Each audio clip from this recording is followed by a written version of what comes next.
बिस्मिल्लाहिर्रहमानिर्रहीम। अस्सलाम वालेकुम बच्चों, कैसे हैं आप? ठीक हैं। आज हम नेक्स्ट जो आपका इंटरमीडिएट का चैप्टर नंबर 5 है, कंटिन्यूटी में आप जा रहे हैं। तो कुछ बच्चों ने कहा था कि आप लेक्चर्स अपलोड कर दें, कुछ ने कहा है कि जूम पे, अब जैसे आप लोग कहेंगे हम उस हिसाब से चलेंगे। अगर आप जूम पे मैं आपके क्वेश्चंस वगैरह जैसे लेता हूँ वैसे आपके लेंगे 2 या 3 लेक्चर अपलोड करने के बाद। फिर बेटा इसी तरीके से हमारा आगे टॉपिक चलता रहेगा। तो जैसे आपने कल का लेक्चर या प्रीवियस लेक्चर आपने कैरेक्टरिस्टिक्स का आपने पढ़ा, आपने देखा होगा, उम्मीद है आपको काफ़ी हेल्प मिली होगी। अब उसी को हम आगे बढ़ाते हैं। कैरेक्टरिस्टिक्स अभी कंप्लीट नहीं हुई हैं, अभी चल रही हैं उसकी। तो इनमें अब हम नेक्स्ट मतलब कैरेक्टरिस्टिक्स से ही स्टार्ट लेंगे।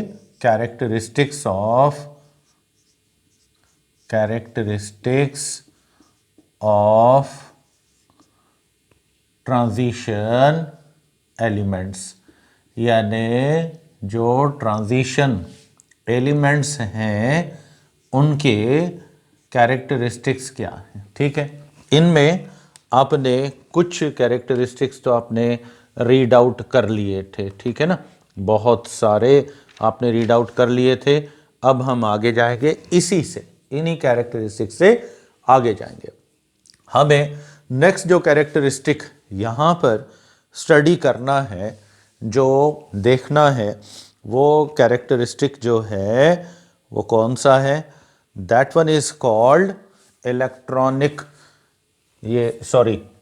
अब आप जनरल कैरेक्टरिस्टिक्स में कुछ पढ़ चुके हैं। इसके बाद आगे आप चाहेंगे बाकी कैरेक्टरिस्टिक्स से, तो उनमें जो आप कैरेक्टरिस्टिक पढ़ेंगे वो कौन सा है? That one is called variable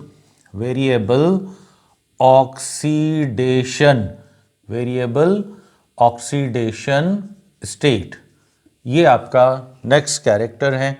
कल आपने उम्मीद है 3 या 4 आपने कैरेक्टर्स कर लिए थे, ठीक है ना, मे बी ये 5th है या 6th आप कह सकते हैं। तो यहाँ से हम शुरू करते हैं। याद रखें कि डी ब्लॉक एलिमेंट्स जो हैं, यानी मेंबर्स, या यूं कह लें कि D block elements D block elements जो हैं पजेस वेरिएबल ऑक्सीडेशन स्टेट। इनका ऑक्सीडेशन नंबर, इनका ऑक्सीडेशन स्टेट क्या होता है? वेरिएबल का मतलब होता है चेंज होते रहना, ठीक है, चेंजेबल है, फिक्स नहीं होता है।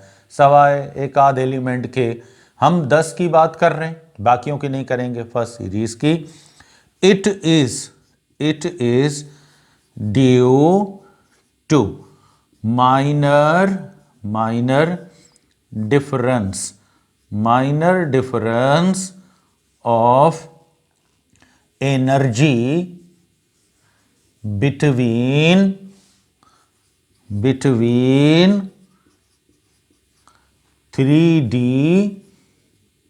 and 4S of first series। ये याद रखिएगा, जो हम बात कर रहे हैं वो फर्स्ट सीरीज की बात कर रहे हैं। और इस फर्स्ट सीरीज में क्या होगा कि 3D और 4S, बस ये आप याद रखना, ये काम की चीज़ है। क्यों वेरिएबल ऑक्सीडेशन स्टेट होती है इनकी? बहुत सिंपल सी बात है, आपको समझ में भी आ जाएगी कि ये इसलिए वेरिएबल ऑक्सीडेशन स्टेट होती है, चेंज होती रहती है, कि इनका इलेक्ट्रॉन, जैसे मैंने आपको पहले बताया था कि इसमें इलेक्ट्रॉनिक कॉन्फ़िगरेशन में स्टेबिलिटी ऑर्डर में के 4s लास्ट का इलेक्ट्रॉन आउटरमोस्ट का पेनल्टीमेट का लास्ट इन होता है। और क्यों इन होता है? एनर्जी का माइनर डिफरेंस है, थोड़ी सी एनर्जी मिल जाए तो ये ऑलमोस्ट एक दूसरे में मतलब इलेक्ट्रॉन जंप कर जाते हैं, जिससे oxidation number of unpaired electron, valency, ये चेंज होती रहती है। अब देखते हैं ये किस तरह होगा। हम यहाँ पर इसी सीरीज में अगर आए, ठीक है, Sc, इसका एटॉमिक नंबर आपको पता है कितना है, 21 है। फिर टाइटेनियम है, इसका एटॉमिक नंबर कितना है, 22 है। वेनेडियम, इसका एटॉमिक नंबर जो है वो है 23। उसके बाद क्रोमियम, एटॉमिक नंबर कितना है, 24। ये चार एलिमेंट, इनकी देखते हैं कि ऑक्सीडेशन स्टेट किस तरह होगी। हम सबसे पहले स्कैंडियम का ऑक्सीडेशन नंबर निकालना चाहते हैं। तो आपको पता है, मैं यहाँ जो लास्ट इलेक्ट्रॉन्स हैं उनको लूँगा, ठीक है, सारे नहीं लेंगे, उनको लेंगे। पहले 18 इलेक्ट्रॉन हो गए। अब लास्ट जो ऑर्बिटल से यहाँ बचेंगे वो कौन कौन से होंगे, एक होगा 3d का और दूसरा लास्ट कौन सा होगा, 4s का, ठीक है, लास्ट वाले।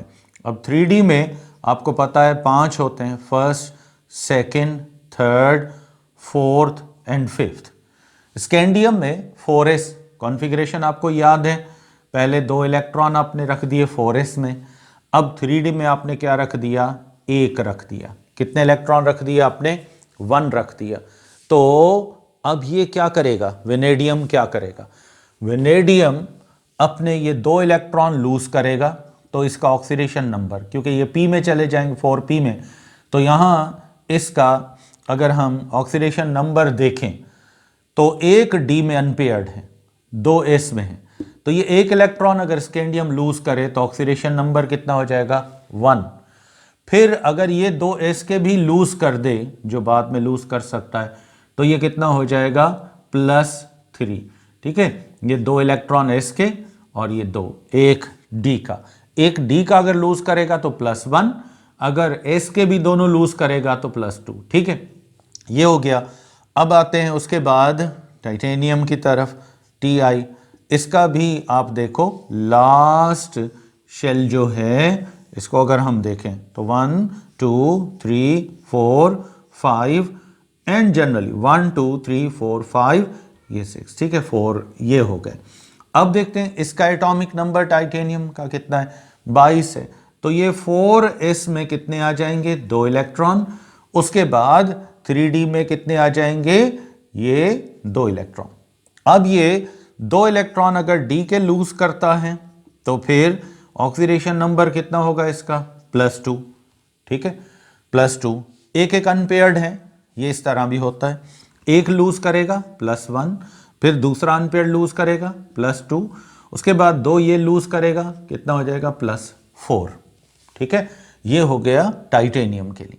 अब वेनेडियम देखो, इसका कितना है, इसमें भी सेम तरीका है, वेरिएबल ऑक्सीडेशन स्टेट। इसकी भी अगर आप निकालना चाहते हैं 1 2 3 4 5 एंड 6। देखो 4s में कितने इलेक्ट्रॉन होंगे इसके, 4s में 2 इलेक्ट्रॉन, ठीक है। बाकी इसमें ये 3, ये यहाँ पर आ गए। अब देखो ये 1 इलेक्ट्रॉन लूज करेगा तो +1, उसके बाद अगर दूसरा इलेक्ट्रॉन लूज करेगा तो +2, अगर ये तीसरा इलेक्ट्रॉन लूज करेगा तो +3, अगर ये उसके बाद 2 इलेक्ट्रॉन ये लूज करेगा, फिर ये +5 तक चला जाएगा। यहाँ पर अगर आप इनको अलग अलग लिखना चाहें तो यूं भी लिख सकते हैं, ठीक है, ये +3 और उसके बाद कितना लिख सकते हो, +4। यहाँ पर भी +3 था, फिर +4, ये एक लूज करेगा +4, फिर एस लूज करेगा +5, यहाँ तक जा सकता है। अब आते हैं क्रोमियम की तरफ। क्रोमियम का अगर आप देखें तो क्रोमियम में ये थोड़ा सा कंडीशन आ जाती है, पहले इसको नोट कर लें आप। देखें आपने यहाँ पर इन एलिमेंट्स को लिखा, ये सारे एलिमेंट्स आ गए। इनमें हमने सब कंप्लीट ऑक्सीडेशन नंबर्स को देखा कि कौन कौन से आ रहे हैं। भाई ये एक एक इलेक्ट्रॉन लूज करेंगे तो ये आएगा, फिर 2 लूज करेंगे, फिर 3, फिर 4, फिर 5, तो ऑक्सीडेशन नंबर क्या होगा, वेरी करेगा, चेंज होता रहेगा। इसलिए ये डी के लूज करते हैं तो अलग ऑक्सीडेशन नंबर, एस के लूज करते हैं तो अलग ऑक्सीडेशन नंबर बनता है। अब आते हैं हम, इसका आपने शॉट ले लिया होगा। अब आते हैं हम इसके बाद नेक्स्ट एलिमेंट की तरफ। अब नेक्स्ट एलिमेंट कौन सा है, ये है क्रोमियम का। क्रोमियम का अगर आप देखें तो एटॉमिक नंबर 24 है। यहाँ पर हम अगर क्रोमियम को देखें तो 1 2 3 4 5 एंड 6, ये 4s है, बाकी ये 3D के, ठीक है। तो आपको पता है क्रोमियम में इस तरह नहीं है, ये एडिशनल स्टेबिलिटी को फॉलो करता है। तो यहाँ पर इसका एक इलेक्ट्रॉन s में, बाकी 4 इलेक्ट्रॉन जो है 1 2 3 4 इलेक्ट्रॉन्स हैं, ठीक है। तो अब हम अगर क्रोमियम का ऑक्सीडेशन नंबर मालूम करना चाहें तो कितना होगा, +1, ठीक है, फिर +2, फिर उसके बाद +3, उसके बाद फिर +4 और उसके बाद +5। एस का भी लूज कर दे तो +5 तक ये जा सकता है। यहां पर आ गया, ये हो गया +5 तक, 5 इलेक्ट्रॉन है अनपेयर्ड, ये लूज कर सकता। Mn जो है, मैग्नीज जो है, एटॉमिक नंबर इसका कितना है, 25 है, 25 एटॉमिक नंबर है इसका, ठीक है। तो इसमें अगर हम देखें तो इसका भी उसी तरीके से आप चार्ट बनाएंगे तो आपको पता चलेगा कि मैग्नीज की कितनी है।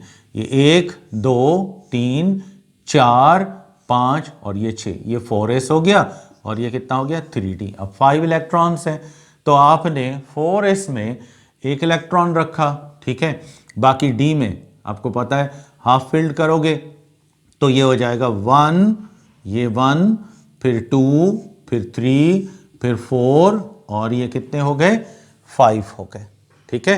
कितने हो गए, 5 हो गए। तो इस तरह से अब इसमें हम कह सकते हैं कि Mn में, मैग्नीज में कितने इलेक्ट्रॉन हो गए, 5 हो गए।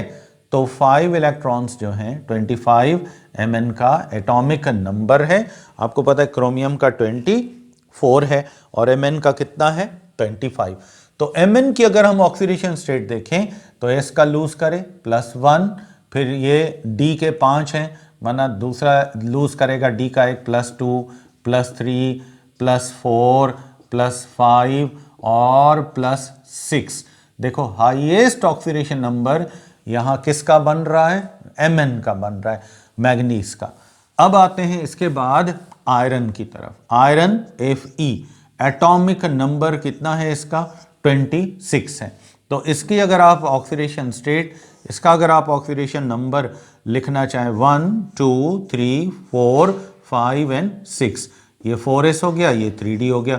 देखें ये आमतौर पर 4s आप कितना कर देंगे, 2, फिर ये 3 4 5 एंड 6, पूरे हो गए इलेक्ट्रॉन।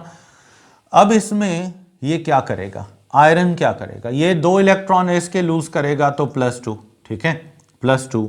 फिर उसके बाद क्योंकि ये पेयर में है, अनपेयर्ड नहीं है, पेयर का ये +2 ही आता है इसके लिए अक्सर। फिर आप लिखेंगे ये 5d के हैं, यानी +2 +3 +4 और इसके बाद +2 +3 +4 +5 और प्लस कितना करेंगे, 6 करेंगे। कितना करेंगे आप इसका, प्लस का 6 करेंगे, ठीक है। तो ये इस तरीके से कितने इलेक्ट्रॉन, यहां पर मैग्नीज में मैंने इलेक्ट्रॉन टोटल डी के 5, 1 2 3 4 5, 5 और एस में कितने थे, 2 थे, सॉरी। तो यहां मैंने ऑक्सीडेशन नंबर 6 लिखा था, यहां पर एस में 2 इलेक्ट्रॉन हैं और इसमें 5 हैं। तो ये लास्ट फाइनल 7 2s के इलेक्ट्रॉन लूज करेगा, ठीक है, और फाइनल कितना होगा, 7 तक जा सकता है। Mn में 2s के 5, इसके 25 हो गए बेटा, इसका टोटल हो जाएगा। तो इस तरह से 25 ये 7 इलेक्ट्रॉन्स हो जाएंगे, तो ये लूज कर सकता है Mn। अब आते हैं कि Mn के बाद जनरली 20 और 5 25, ठीक है बेटा। अब इसमें देखें, इसमें कितने हैं, इसमें आप देख सकते हैं कि 6 इलेक्ट्रॉन हैं, ठीक है, किसके, 5d के, 2 इसके 7 हो गए।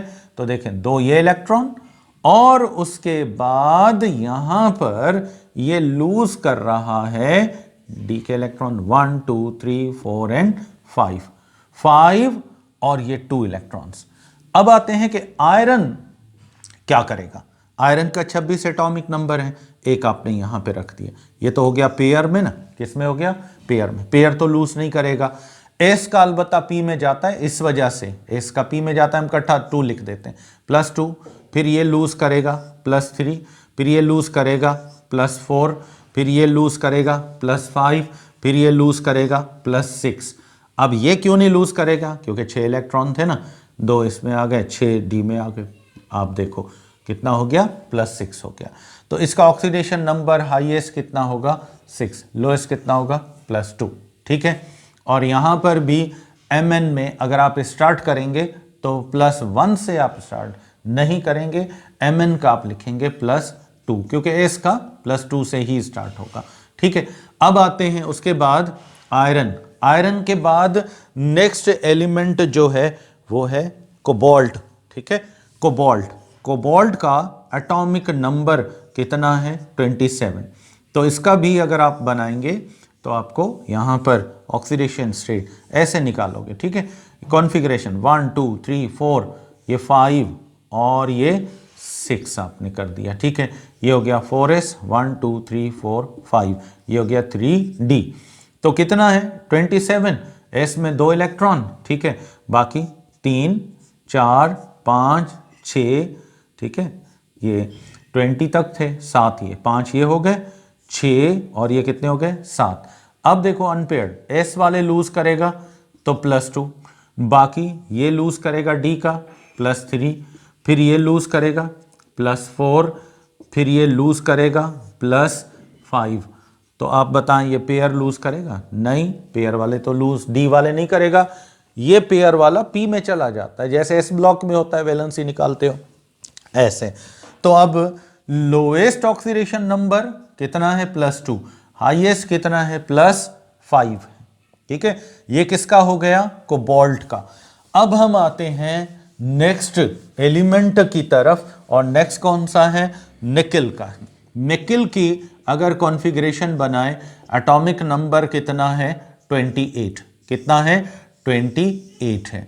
अब इसकी अगर आप कॉन्फ़िगरेशन बनाए तो इसमें भी 1 2 3 4 5, लास्ट कौन सा होगा, 6, हमारा 4s का।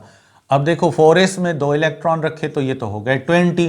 ठीक है, बाकी 21 22 23 24 25 26, ठीक है, पेयर करते 27 28। अब बताएं s वाले लूज करेगा तो कितना होगा, +2, फिर ये लूज करेगा तो हो जाएगा +3, अगर ये लूज करेगा तो कितना हो जाएगा, +4।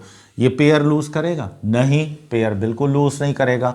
अब ये हो गया निकिल का 28।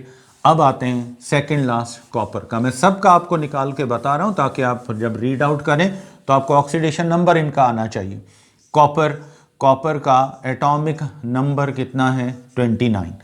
तो 29 है, 9 इलेक्ट्रॉन्स हैं, एडिशनल स्टेबिलिटी इस पे अप्लाई होती है, पता है आपको। तो इसलिए अब यहाँ क्या करेंगे, 4s में आप कितने इलेक्ट्रॉन रखेंगे, 1 इलेक्ट्रॉन रखेंगे 4s में, 1 क्यों रखा, एडिशनल स्टेबिलिटी। बाकी डी में ये देखो, ये 20, ये 29, देखो ये 20, ठीक है, 1 23, फिर 25, फिर 27, ठीक है, 2 4 6 8 और लास्ट कितना होगा, ये 10। तो आप देखें यहां पर कॉपर में इलेक्ट्रॉन्स बन रहे हैं, इसको हाफ फिल कर दिया, एडिशनल स्टेबिलिटी आ गई। तो कॉपर जो है वो अगर अनपेयर्ड इलेक्ट्रॉनों के हिसाब से देखें तो इसका तो ऑक्सीडेशन नंबर कितना होना चाहिए, +1। ये कुछ कंपाउंड्स में +1 शो करता है, लेकिन फिर इस तरह होता है कि ट्रांजिशंस होती हैं। कॉपर में एडिशनल स्टेबिलिटी, इसका इलेक्ट्रॉन इसमें जंप करता है, इसका इलेक्ट्रॉन इसमें। तो यहाँ से एक इलेक्ट्रॉन यहाँ से जो एस में अगर आ जाता है तो डी का अनपेयर्ड हो जाता है। तो ये एक एक्सेप्शनल केस है कि कॉपर जो है ये एक्सेप्शनल है, याद रखना, ये किसी भी रूल के मुताबिक नहीं, एक्सेप्शनल केस है जिसमें कॉपर का ऑक्सीडेशन नंबर अनपेयर्ड तो 1 है, +2 क्यों होता है, डी का इलेक्ट्रॉन फिर यहाँ जब ये लूज हो जाता है यहाँ पर आता है, ये लूज होता है, लेकिन ये अनपेयर्ड लूज नहीं करता, ज़्यादा में ज़्यादा 2 लूज करता है, +1 आ जाता है कॉपर का। ठीक है, तो अब आते हैं उसके बाद लास्ट जिंक का। जिंक का एटॉमिक नंबर कितना है, 30 है। अब अगर 30 पे आप जाएंगे तो 30 में आपको कॉन्फ़िगरेशन ये देखें, डी के पहले बना ले 1 2 3 4 5 और ये 6 4s का। देखें कितने हैं इसमें, जिंक में ऑलमोस्ट ये 2 हो गए, 3 हो गए, ये देखो 20 22 24 26 28 और 30। अब डी का तो कोई भी अनपेयर्ड नहीं है, लेकिन एस का तो पी में जा सकता है, तो जिंक के ये सिर्फ एस के ही लूज होंगे। इसका ऑक्सीडेशन नंबर फिक्स्ड हो जाएगा कितना, ये हो जाएगा +2, फिक्स +2 हो जाएगा। तो इस तरह आप ये देख सकते हैं, सारों के ऑक्सीडेशन नंबर्स हमने निकाले। तो इस तरह हर एलिमेंट वेरी कर रहा है। ऑक्सीडेशन नंबर आप स्टार्ट करते हैं, एस के 2 हैं, दोनों लूज करते हैं, एस और पी में चलाएं, +2 हो जाएगा। बाकी फिर डी के जितने अनपेयर्ड हैं, याद रखें अनपेयर्ड, ये सिर्फ लूज करेगा। जो डी में पेयर्ड होते हैं ये लूज नहीं करेगा। तो इसलिए इनका एक एक डी का अलग अलग इलेक्ट्रॉन रिमूव हो सकता है, वेरिएबल ऑक्सीडेशन स्टेट बन जाएगी। अब आते हैं कि इनमें से स्टेबल ऑक्सीडेशन नंबर कैसे मालूम करें। ठीक है, बहुत काम की चीज है, जरा इसको थोड़ा सा देखिएगा। हाउ टू फाइंड स्टेबल, ठीक है, stable oxidation number. Stable oxidation number आपने मालूम करना है, तो आप कैसे करेंगे। ऑक्सीडेशन नंबर जो आप इसका देखना चाहते हैं कि भाई स्टेबल कौन सा है। देखें, फर्ज करें आपने यहां पर लिया स्कैंडियम Sc, एटॉमिक नंबर कितना था, 21 था। अब मैं आपसे पूछता हूं कि स्कैंडियम का ऑक्सीडेशन नंबर +1 भी है और +3 भी है, ठीक है, +2 और +3 है, ठीक है, ये है +1 से स्टार्ट किया 3 तक चले गए। अब ये बताओ कि इसमें से स्टेबल कौन सा है। आपने बनाया था ना चार्ट, आपके पास बना हुआ है, +1 भी है ऑक्सीडेशन नंबर और +3 भी है या 3+ है। अब इसमें से स्टेबल ऑक्सीडेशन नंबर क्रोमियम का, स्कैंडियम का कौन सा होगा, +1 होगा या 3+ होगा। देखते हैं। देखें, स्कैंडियम में हमने अभी पढ़ा है, ये इस तरह आप स्टेबल ऑक्सीडेशन नंबर मालूम कर सकते, 1 2 3 4 5 और ये 6, ये 4s और ये 3d। देखें, स्कैंडियम में 4s में कितने थे, 2 इलेक्ट्रॉन, और 3d में कितना था, 1। अब देखो ये स्टेबल कॉन्फ़िगरेशन कब होगी इसकी, भाई ये s के 2 लूज कर दे, 2s के लूज कर दे, ठीक है, ये भी निकाल दिया, ये भी निकाल दिया आपने, और ये भी लूज करें, तीनों लूज कर दिए, कितना बन गया, +3। ये इसका पूरा शेल क्या हो गया, खाली। अब देखते हैं कि स्कैंडियम में बाकी कितनी कॉन्फ़िगरेशन बचती है। 21 थे, 3 लूज कर दिए, बाकी बचे 18। तो 18 का है 1s2 2s2 2p6 3s2 3p6। देखें, जब इसने 3 इलेक्ट्रॉन लूज कर दिए, कितने इलेक्ट्रॉन लूज कर दिए, 3 इलेक्ट्रॉन लूज कर दिए, तो फिर इसके आउटर मोस्ट शेल में बाकी कितने बचे, बाकी बचे 8 इलेक्ट्रॉन। तो अब देखो ऑक्टेट है ना इसका, आपको पता है फाइनली जब 3 लूज करेगा तो बाकी इसके लास्ट शेल में क्या बचेगा, ऑक्टेट। ऑक्टेट आपको पता है क्या है, ये स्टेबल कॉन्फ़िगरेशन को जाहिर करता है।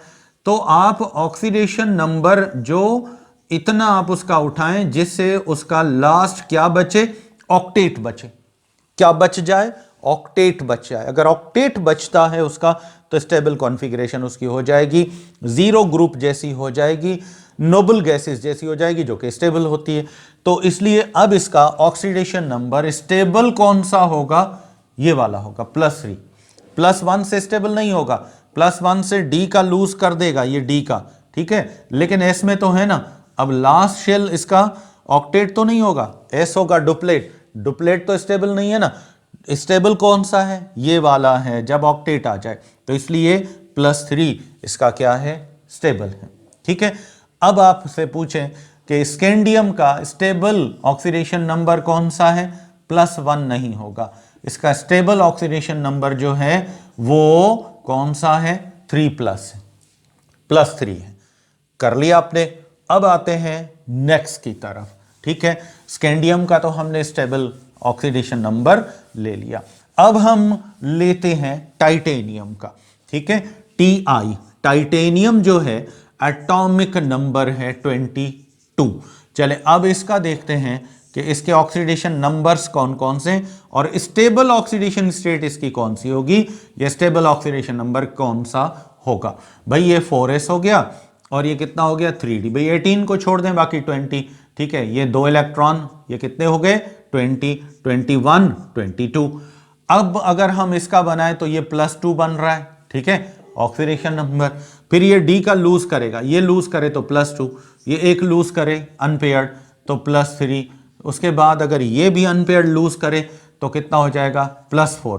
तो इसका मतलब है यहां टाइटेनियम के ऑक्सीडेशन नंबर्स जो हैं वो ये हैं, ये +2, +3, +4, 4 अनपेयर्ड, 4 आउटरमोस्ट इलेक्ट्रॉन के लूज करते हैं। अब देखते हैं कि ये स्टेबल कब होगा। भाई इसको स्टेबल करने के लिए इलेक्ट्रॉन कितने ऑक्टेट होना चाहिए ना, तो देखो 1s2 जो पहले था इनमें, इनको छोड़ के 18 थे ना इलेक्ट्रॉन, 1s2, 2s2, 2p6, फिर 3s2, 3p6। अब यहां पर जब ये पहुंचेगा ना तब ये स्टेबल हो जाएगा। तो ये फालतू है। अब देखते हैं, ये 2 भी लूज कर दें, ये भी 2 लूज कर दें, 4 इलेक्ट्रॉन लूज करते हैं। जब ये 4 इलेक्ट्रॉन लूज करेगा कौन, टाइटेनियम, कौन लूज करेगा टाइटेनियम।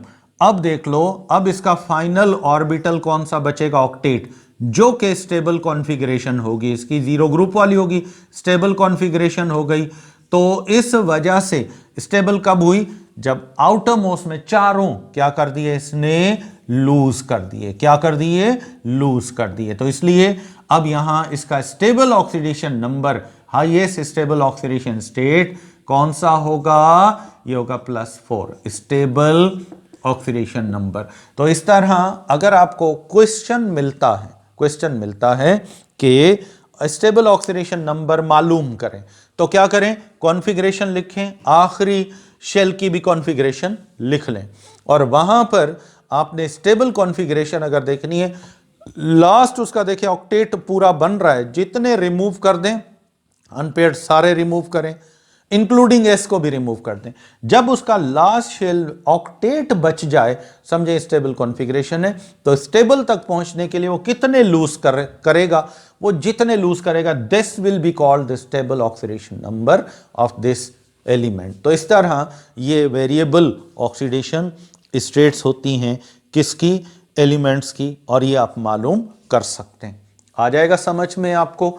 अब उम्मीद है आपको ऑक्सीडेशन नंबर निकालने में इनका और स्टेबल ऑक्सीडेशन नंबर मालूम करने में कोई मुश्किल नहीं होगी। तो आपने इस तरीके से सारों का स्टेबल ऑक्सीडेशन स्टेट या नंबर मालूम करना है। ये था इनका कैरेक्टर, जिसको आपने क्या कहा, जिनको आपने कहा वेरिएबल ऑक्सीडेशन स्टेट। अब नेक्स्ट प्रॉपर्टी में भी 6th हो या 7th हो, इस प्रॉपर्टी को आप क्या कहेंगे, कलर प्रॉपर्टी। तो कलर प्रॉपर्टी क्या है, यानी दी आयंस और कंपाउंड्स, आयंस भी हो सकते हैं, कंपाउंड्स भी हो सकते हैं, कंपाउंड्स ऑफ किसके, डी ब्लॉक, ठीक है, D block elements show colour property. ये इनके आयंस या इनके जो कंपाउंड्स होते हैं ये कलर प्रॉपर्टी शो करते हैं। वजह क्या है, it is due to D माना डी से डी में ही, डी का डी में इलेक्ट्रॉन जाए, due to D electrons transition, यानी डी ऑर्बिटल में ही इलेक्ट्रॉन जाता है। इसकी ट्रांजिशन का मतलब है इसका इलेक्ट्रॉन इसमें चला गया, एनर्जी गेन करके या लूज करके, या इसका इसमें आया। तो ये ट्रांजिशन का मतलब बीच में गैप होता है। अब ये देखेंगे ट्रांजिशन कैसे होती है, गैप कैसे होता है, वजह क्या है। अब हम आते हैं इसी की तरफ। तो आमतौर पर देखा गया है, ऑब्जर्व किया गया है कि आमतौर पर आपको पता है ये जो डी ब्लॉक एलिमेंट, मतलब देखते हैं कलर प्रॉपर्टी, इसको एक्सप्लेन कौन करता है, कलर प्रॉपर्टी को। यहां पर आप लिखेंगे कलर प्रॉपर्टी, ठीक है, अकॉर्डिंग टू, किसके मुताबिक, according to crystal field theory, crystal field theory के मुताबिक, CFT के मुताबिक। ये जो कलर की प्रॉपर्टी है ना, ये थ्योरी बताती है। कौन सी थ्योरी आपको बता रही है, CFT, क्रिस्टल फील्ड थ्योरी। ये आपको बताएगी कि इन एलिमेंट्स की प्रॉपर्टी कलर वाली क्यों होती है, क्यों ये कलर्ड होते हैं। ठीक है, इसको देखते हैं। आमतौर पर क्रिस्टल फील्ड थ्योरी कहती है कि डी ऑर्बिटल्स जो हैं, ये जो डी ऑर्बिटल्स हैं, ये 5 हिस्सों में तकसीम होते हैं। 10 इलेक्ट्रॉन होते हैं, 1 2 3 4 एंड 5। 5 ऑर्बिटल्स हैं। कितने ऑर्बिटल्स हैं, 5 ऑर्बिटल हैं डी के। इनमें एक का नाम है DXY, दूसरे का नाम है DYZ और तीसरे का नाम है DXZ। इसको चौथे का DX स्क्वायर Y स्क्वायर और पांचवें का नाम है DZ स्क्वायर। ये भी मैं आपको यहां बताता हूं कि ये नाम किस तरह रखे जाते हैं, क्यों रखे जाते हैं। याद रखें कि आमतौर पर आपने पढ़ा था p ऑर्बिटल्स के बारे में। p ऑर्बिटल्स की शेप डंबल की तरह होती, जैसे px, जैसे py, ये x एक्सिस पर था, ये y एक्सिस पर था, और ये किस पर था, ये डंबल शेप होते थे p के ऑर्बिटल्स। अब d ऑर्बिटल्स कैसे होते हैं, यानी p के ऑर्बिटल्स हमें पता है डंबल शेप के थे। किसके थे, डंबल शेप के थे, याद है ना आपको। चले, उसके बाद अगर हम इनका देखें तो इनमें बात वही है। डी के ऑर्बिटल भी इसी तरीके से हैं। ये जो नाम है ना, मैं इसी से आपको बताता हूं।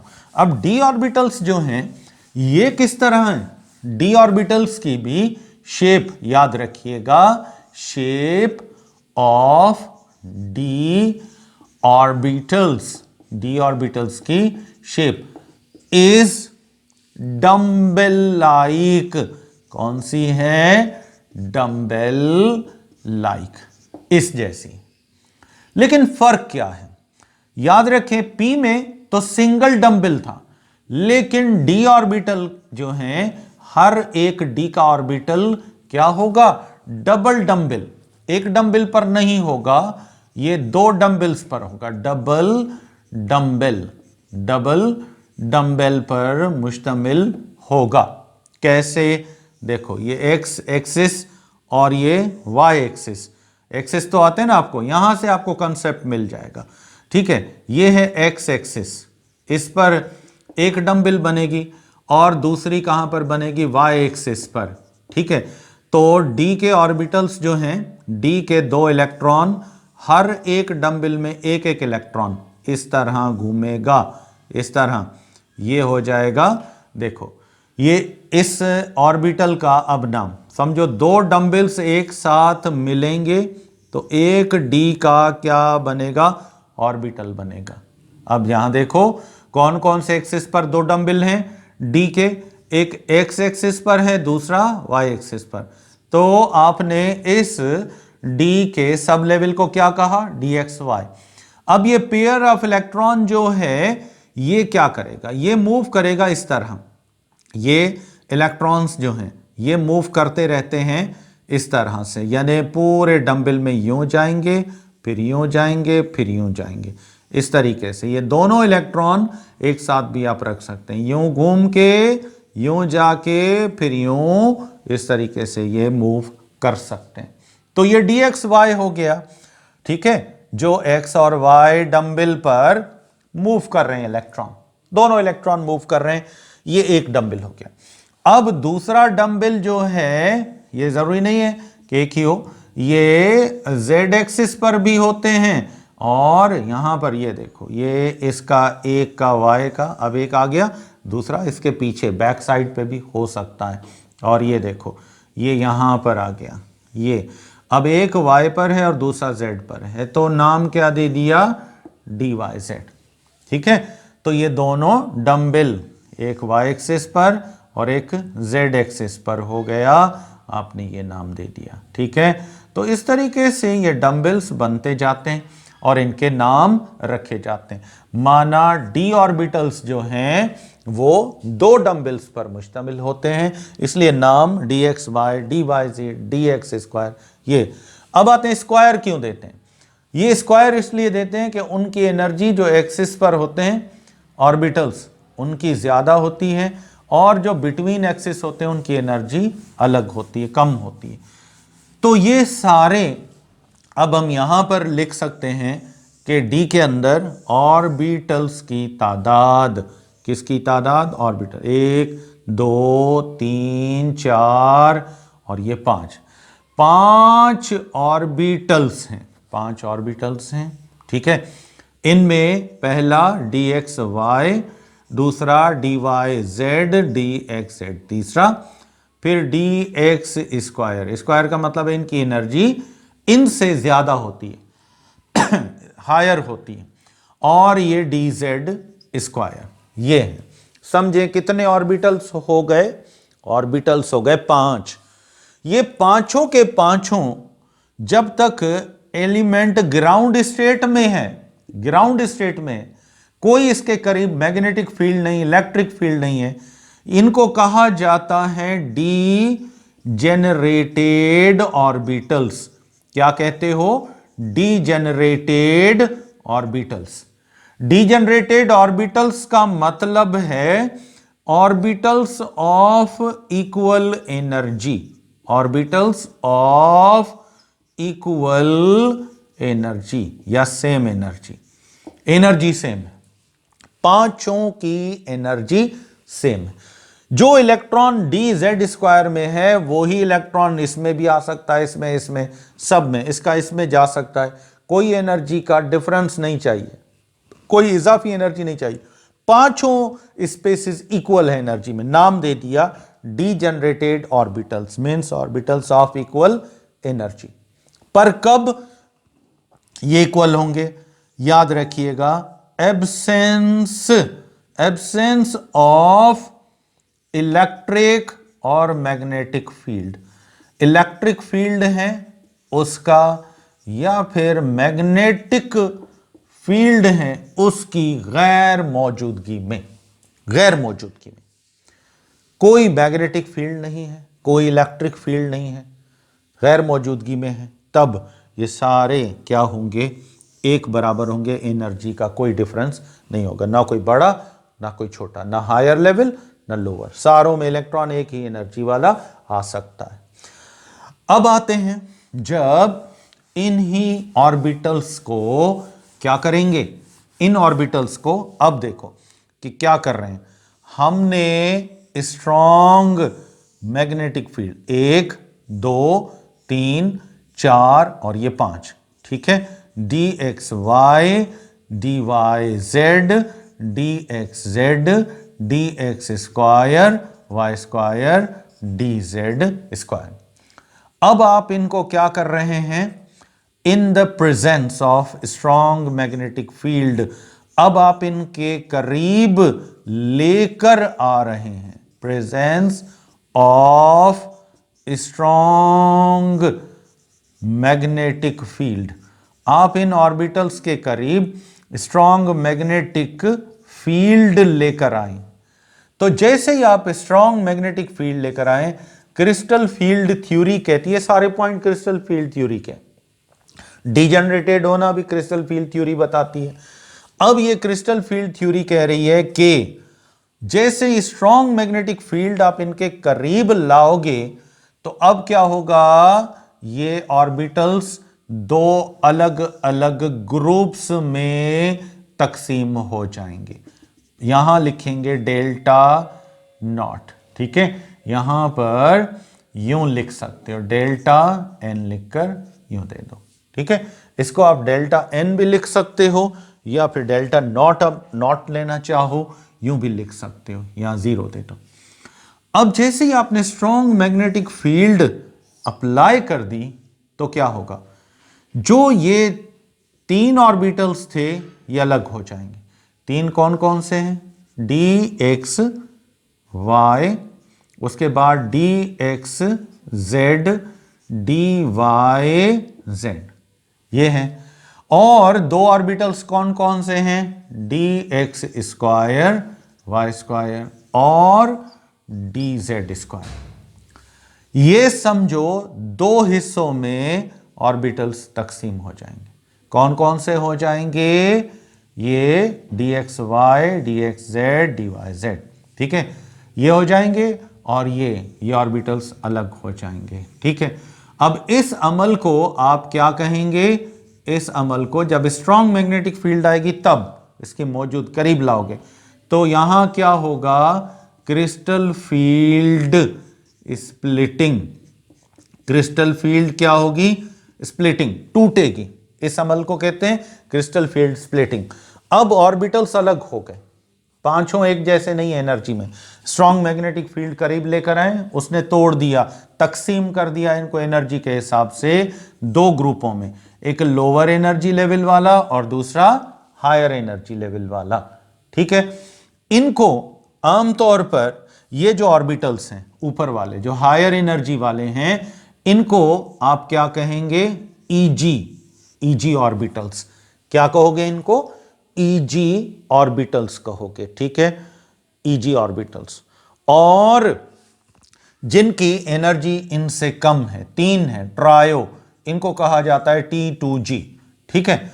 अब ये ईजी का मतलब क्या होगा, ईजी का मतलब है इक्वली जनरेटेड या इक्वली डीजेनरेटेड भी कह सकते हो, जनरेटेड भी कह सकते हो, बराबर एनर्जी में आपस में 2, ठीक है। उसके बाद T2G, ये क्या है, ट्रिपली डीजेनरेटेड। 3 है, तीनों एनर्जी में क्या है, इक्वल। 3 ट्रायो, इसको ये जो है ना, मैं यहां T2G लिखा था, शायद आप कंफ्यूज ना हो, मैं यहां लिख देता हूं। 3 ऑर्बिटल्स हैं T2G के, ठीक है। ये 3 के ग्रुप को ट्रायो भी कहा जाता है, तो ये ट्रायो, और इसको आमतौर पर हम क्या कहते हैं, इसको हम आमतौर पर डुप्लेट भी कहते हैं। ये डुप्लेट हैं और वो ट्रायो हैं, ठीक है।